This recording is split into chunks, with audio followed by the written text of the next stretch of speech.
Kenapa baru tahu sekarang? Ya, cara merapikan gigi bukan dengan cara dikikir. Bagian yang tajam-tajamnya itu yang dianggap kurang rata. Nah, ada tadi siang seorang perempuan datang diantar ibunya. Dia merasakan giginya itu berjejal. Ya, boleh dibilang kurang rapi lah gitu, kurang rata. Nah, terus dia ingin giginya dikikis atau dikikir supaya menjadikan rata di bagian depan sehingga kelihatan rapi menurutnya. Dan ternyata hal itu tidak boleh. Kenapa nggak boleh dilakukan? Karena dengan cara mengikis gigi nanti akan terjadi linu. Linu yang dihasilkan itu tidak bisa diobatin karena ada lapisan enamel yang terkikis atau sengaja dipotong, sehingga lapisan dentin itu terbuka. Nah, lapisan enamel dan dentin itu seperti apa? Sebelum saya menjelaskan ke sana, saya jelaskan dulu kenapa giginya bisa berjejal. Oke, saya tanya riwayatnya pada saat dulu bisa terjadi seperti itu karena apa? Disebabkan yang pertama, bisa jadi karena di masa pertumbuhan gigi bercampur di usia anak-anak ya, di usia 6 tahun sampai 14 tahun, bisa jadi tidak dilakukan pencabutan serial ekstraksinya di dokter gigi. Misal karena anak ketakutan, karena anak males, karena anak nangis pada saat pencabutannya, atau memang karena anak itu diam saja, padahal giginya udah goyang. Nah, di saat giginya udah goyang itulah yang harusnya dicabut. Justru kebalikan. Jadi orang tuanya menunggu gigi anaknya itu goyang dulu, baru dicabut, baru ke dokter gigi. Ternyata itu salah. Nah, pada saat masa gigi bercampur, bukan berarti pencabutan gigi anak tersebut menunggu kegoyahan dari gigi anak itu, lalu dicabut. Bukan berarti harus menunggu goyang dulu. Tapi patokannya adalah umur. Umur berapa, goyang gak goyang, ya harus tetap dicabut. Kalau misalkan hal itu dilakukan, misalkan gigi susu itu gigi anak dicabutnya lebih dahulu sebelum umur pencabutannya, maka gigi yang permanen akan tumbuh nanti akan lebih lama. Itulah yang menyebabkan giginya berjejal. Oke, dari gigi berjejal itu, lama-kelamaan nantinya akan tumpang tindih. Sampai umur 14 tahun dinyatakan dewasa, gigi itu merasakan tidak rapih dong. Nah, gigi yang seperti itu, susunannya itu udah jelas berbeda dari porosnya, nggak rapi. Nih, saya contohkan gigi rapi seperti ini. Kalau rapi, susunannya akan sesuai. Inklinasi atau pada saat dia ngunyah itu sesuai dengan atas dan bawah. Tonjol ketemu tonjol, ya, tidak kayak gini atau tidak berjejal yang lainnya. Nah, kalau misalkan rapi seperti ini, pastinya saluran akar pun sesuai. Kalau misalkan giginya berjejal, naik turun, berarti saluran akar pun ngikutin posisi giginya. Misalkan posisi giginya gigi C atau gigi taring adanya di sini, jadinya gingsul. Nah, ingin dirapihkan dari depan ke sini, berarti ininya harus dikikis. Sedangkan dikikis itulah akan memakan enamel yang bagian terluar gigi, memakan atau memotong. Nih, saya kasih tahu dulu. Terus-terusan saya kasih tahu di penjelasan setiap kali videonya. Kalau gigi itu prinsipnya punya 3 lapisan. Lapisan terluar, enamel, kedua dentin, dan ketiga pulpa. Bicaranya sampai lapisan kedua dulu. Karena proses memotong gigi itu biasanya lapisan enamelnya dihabisin atau diratakan. Nah, itu mempunyai efek yang kurang baik. Kenapa? Satu, bisa menghasilkan linu. Kedua, kalau misalkan lapisan putih enamel ini dikikis, berarti lapisan kedua dentin warnanya kuning.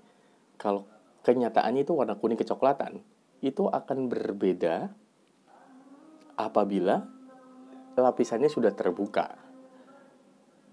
Dia akan kuning kecoklatan terus kepapar dari suasana rongga mulut, dingin asam manis, terus terpapar.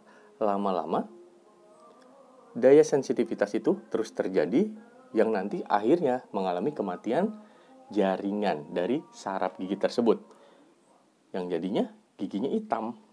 Ya, giginya hitam berarti udah nekrotik. Nah, itu diakibatkan karena terbukanya lapisan enamel menuju ke dentin. Jadi, untuk merapikan gigi hanya dengan alat ortodontik. Ya, sering disebut sekarang pakai alat behel. Cuman itu, bukan untuk dipotong merapikan. Nah, kalau misalnya merapikan yang tadi, nantinya jadinya linu, malah jadinya nekrotik atau kematian jaringan. Terus yang selanjutnya, kalau misalkan susunan gigi memang seperti ini, kalian pahamin ada yang beda nggak? Ternyata ada. Gigi depan, ya paling depan itu, memang ukurannya lebih besar daripada gigi depan sebelahnya. Atau gigi incisivus yang kedua, gigi seri yang kedua. Nah, lihat nih, susunannya pun lebih besar dan lebih panjang sedikit. Nah, ini normal keadaannya. Ya. Terus, gigi incisivus atau gigi seri yang kedua itu pastinya lebih kecil. Dan lebih masuk ke atas ya. Nggak sejajar. Nah, lain hal lagi, ini, gigi taring. Gigi taring itu memang runcing. Nah, runcing. Jadi, kalau misalkan diangkat seperti ini, emang tidak rata. Kalau misalkan kita ratakan, berarti lapisan enamelnya berarti terkikis ya. Enamel atau sering disebut email. Dikikis gitu, bayangkan. Nah, pertanyaannya, dok, pernah saya ngelihat ngikir gigi untuk merapikan gigi, itu berarti bahaya? Jawabannya, kalau misalkan di mata medis, kedokteran gigi, itu pasti bahaya. Bahayanya itu ya linu, sakit, dan bisa kematian jaringan, giginya bisa hitam, nekrotik. Tapi, ada lagi, mungkin buat syarat-syarat adat tertentu di daerah tertentu, memang harus dipotong atau dirapihkan. Nah, itu mungkin ada upacara adat tertentu yang mengharuskan memotong gigi. Ya, kalau misalkan bicaranya seperti itu, sah-sah saja, cuman resikonya kan nanti akan linu. Apabila memotong giginya, itu ngelebihin lapisan enamel. Nah, ada batasan tersendiri untuk memotong gigi, yaitu 2 mm. Maksimalnya 2 mm. Kalau misalnya lebih dari itu, nanti akan jadinya linu. Kalau misalkan cuma 2, itu dia tidak merasakan linu. Yang paling linu cuma sedikit. Ya, jadi tidak boleh lebih dari 2. Dokter gigi pernah nggak mengikir gigi, memotong gigi? Jawabannya pernah. Untuk kepentingan estetik yang pertama, yang kedua untuk kepentingan inklinasi. Dan itu pun tidak boleh lebih dari 2 mm. Ya, kalau ini kan, lihat, gigi taring itu kan panjang banget nih. Kalau misalkan dipotong segini, pasti ada 2 lebih sampai 3 nih untuk merapikan. Ternyata ini tidak boleh. Tidak bolehnya alasannya nantinya linu dan sakit. Gitu. Jadi, sekarang lebih paham ya, kalau untuk merapikan gigi, bukan caranya dengan mengikir, memotong, atau mengikis gigi. Apalagi sekarang lagi rame, merapikan gigi, itu pakai kayu panas. Kalian pernah dengar nggak? Kalau misalkan merapikan gigi, mendorong gigi yang lebih maju, ditempel pakai kayu, terus didorong. Nah, itu bahaya lagi. Kenapa? Kalau misalkan kekuatan dorongnya itu lebih tinggi, jadi giginya itu malah tidak beraturan masuk ke dalam. Dan gigitannya itu tidak sesuai. Gigitannya tidak sesuai. Malah nantinya jadi sakit rahang kalau tidak sesuai. Seperti itu ya, bisa disikapin. Dan sore ini saya senang sekali bisa mengedukasi buat kalian semua masalah meratakan gigi itu tidak boleh menggunakan kikir gigi, potong gigi, atau mengikis gigi. Karena kedepannya akan lebih membahayakan bagi diri sendiri. Ya, jadi linu, sakit, atau memang kematian jaringan. Kalau misalkan kalian masih ada pertanyaan lagi, channel Dr. Gigi Wawan siap membantu. Nanti saya bikinkan video jawabannya atau saya langsung bales di kolom komentar. Jangan lupa like, comment, and subscribe di channel ini supaya channel ini makin berkembang dan bisa selalu mengedukasi masalah kesehatan gigi dan mulut.